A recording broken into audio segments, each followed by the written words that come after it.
so I can see what's going on. Greetings, YouTube fam. Hope everybody is doing well. My name is Kenny. If you are coming back to the channel, welcome back to the crib, big baby. As always, it is certainly good to see you. If this is your first time stopping by, thanks for visiting the channel. Nice to meet you and good to see you as well. If you would, hit that subscribe button and notification bell so you'll be notified when there's new material for you to check out. Be aggressive on smashing that like button. And if you think the content on this video and our channel, by all means, share the video and or the channel. We would appreciate that. It is July the 26th, the good year of 2021 at the time of this recording, 9 a.m. Eastern time. So obviously, depending on where you are and when you watch this particular video, good morning, good afternoon, maybe even good evening. Certainly appreciate you being here, grabbing my phone as usual for my notes. Hang on, hang on. So in the subject, should I do it? Is it worth it for me? So should you do it? And is it worth it for you and me? Let's jump in. So YouTube friend of mine, shout out to David Lee, Expediting Addict channel. Check him out. It's a great channel. He called me. Well, let me back up. I did a video maybe a few weeks ago, maybe not even that long. And David Lee commented. He said there's other ways to make money just by having your authority. And I'm like, Scooby-Doo. So he called me and we had a great conversation. And by the way, David Lee, great video. It was funny because he had texted me, I think yesterday, and said the video was coming out. And I was up to 2:30, 3 o'clock this morning, David Lee, waiting for your video. I got that notification, so I was up late, but it was well worth it. It was great content, man. I enjoyed it. So David Lee said there's other ways you can make money just by having your authority, right? We had this conversation, and I said, man, that makes sense. You got to put a video out. And I wanted to talk about it so bad, but it's his content. He put it out. And he said, once I put it out, Kenny, jump on in. And so here we are. So having somebody drive under your authority, why would you want to drive under somebody's authority?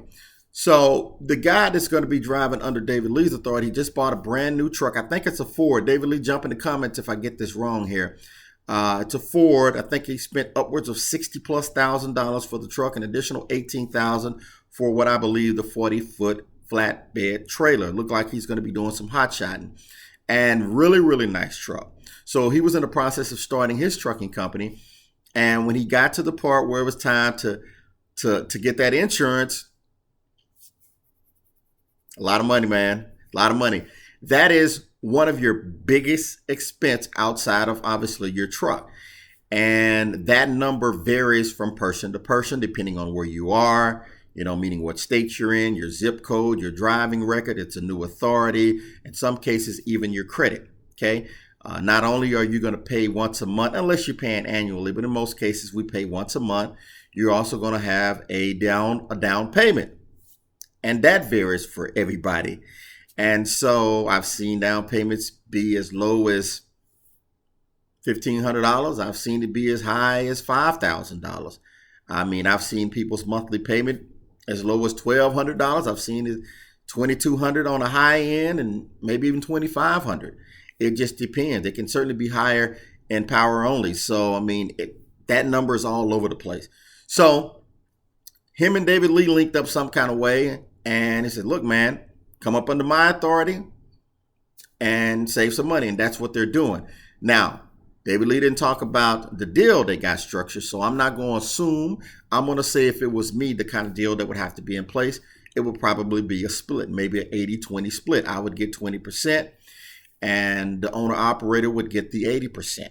So that's how that would work. There would be some other factors involved in that. Who's factoring the load?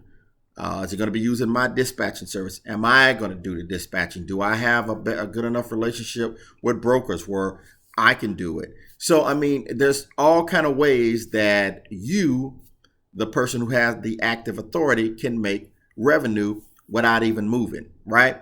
And so that's definitely a positive.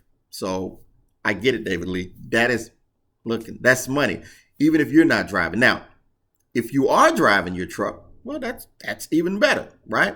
So that's pretty much how it works. Now, let's back up a little bit. Most of you that I have spoken to are driving your own truck. Now, I have talked to some of you who are doing what I'm doing. You don't plan on driving at this point. And so you're either doing one or two things. You're either going to hire a driver, or you're going to do what I'm going to be doing, and that's leasing the truck out to a big company who's attached to a large nationwide company. Those are pretty much your two options, right? You're going to hire a driver, you're going to lease it out.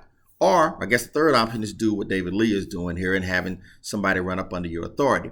For me, this is not everybody's scenario. I always say my situation is probably going to be different from yours. Not saying mine is better or worse. It's just different. Yours is different, etc. A lot of people have no issues with finding not only a driver, but a good driver, whether they know somebody, whether they post an ad, what have you. I'm not that lucky. What I've seen, it's hard, number one, to find a driver, and then find a good driver is another part. And then retaining that driver. The potential drivers that I've run into, if they wanted to drive for me, we're not going to do it forever. Why? Well, they want to do what you and I are doing, entrepreneurship. They want to be an owner, and so when they get the experience, they get their money up, they look to do their own thing. And I respect that. I get it. I would want to do the same thing.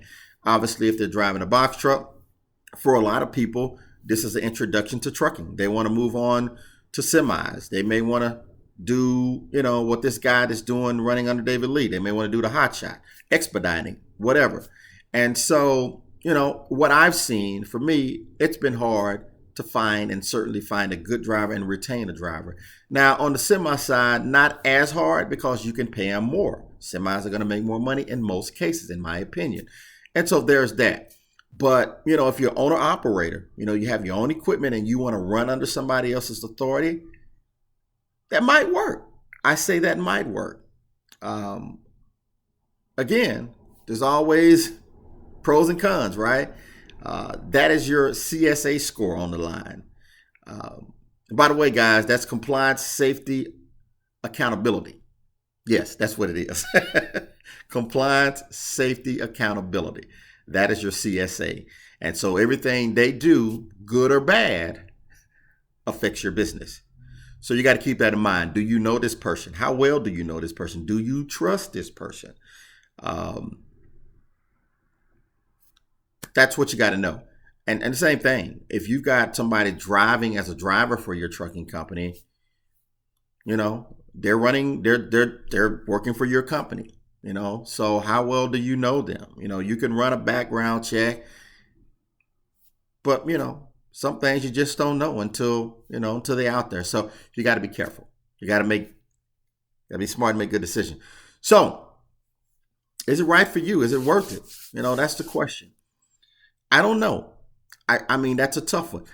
I like the upside of it. Again, if you're driving your own truck, you're making money and you're going to make 20% and potentially more money with the factoring and the dispatching, right? So there's not as much pressure on you. Now, here's one part I didn't mention, and I don't think David Lee mentioned either. Your insurance is going to be a little bit higher now because you have a second vehicle running under your authority, whether it's your truck or somebody else's. That's more money. So are you going to get that person to pay some of that, if not all, to that? And listen, it depends. If the guy didn't have the money for the down payment on the insurance, but was okay with the monthly portion of it, well, it's going to be a little bit cheaper if he's running under my authority. So he may have to pay that part too. So I don't know how the numbers are set up with David Lee and this guy, but I mean, that will certainly be a part of the conversation when determining if this is going to be a good fit. And do I know this person? How well do I know this person? Is this a family member? Sometimes that can even be worse, right? Is it a fellow trucker that I've known for years? I mean, how's he going to make money? Now, in this case, we know it's a hot shot. And they do make money, especially if you're in the car hauling. So, I don't know. Would that work for you? If you're not planning on driving your truck, you may want to have people under your authority. And I say people because you can have multiple people under your authority. You can get to the point where you don't even have to drive. You can dispatch if you got a relationship with, the brokers, and do it yourself and make that money. So, I don't know. I certainly see the value in it. The only question I would have, I'd have to know this person, and listen, you got to know them even if you're going to hire a driver. That's just part of trucking. So I probably would do it knowing me. I'm a risk taker. I try to diminish the risk as much as possible, but without risk, no reward, right? So, it's a great video, David Lee. I appreciate you, man, sharing it. And by the way, David Lee has been doing this for a long time, and I'm not giving any information that he has not already talked about on his channel. He had a moving company in his box truck and had it for quite some time. So there's age, obviously, on his authority, and so it's a good move. It's a good move. So I just wanted to come out and share this content. Guys, feel free to jump in the comments and leave one of those good, respectful comments. And yeah, that's what it's all about, guys. We share information and share ideas that can help us all grow. That's what we're trying to do. I know I've got another YouTube friend, man. And one of the cool things about having a YouTube channel, you meet some really good people. I call him a good friend now. He's right outside of Charlotte. We talked yesterday, and he was sharing some ideas with me on different ways to make money with your box truck. There's a lot of ways, guys, you can make money with this truck. It's a lot of ways you can make money. And there's a lot of ways you can do it locally without doing OTR. So, you just got to do your research, do your homework. And so, yeah, I wanted to keep this under 15 minutes. We're a little bit over 11 now, so we'll put a wrap on this bad boy.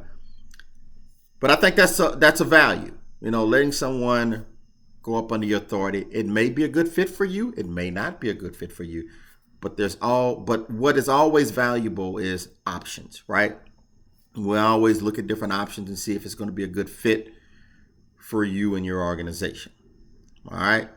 So hopefully you have enjoyed. Don't forget, hit that subscribe button, the notification bell, and smash the like button and share the channel.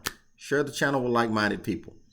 Again, we talk about trucking, but we also talk about business value. Thanks for stopping by. I appreciate it. All right. Tough times don't last forever. Tough people always do. But money doesn't come with instructions. Oh, boy. You got to be smart in your decision-making process. Have a plan. Be patient. Be disciplined. And you will be okay. All right. I'm sure of it. All right. Let's think big. Believe in God because he believes in you. And Uncle Kenny's living proof. And you're living proof as well. All right. We'll catch up soon. Enjoy your Monday.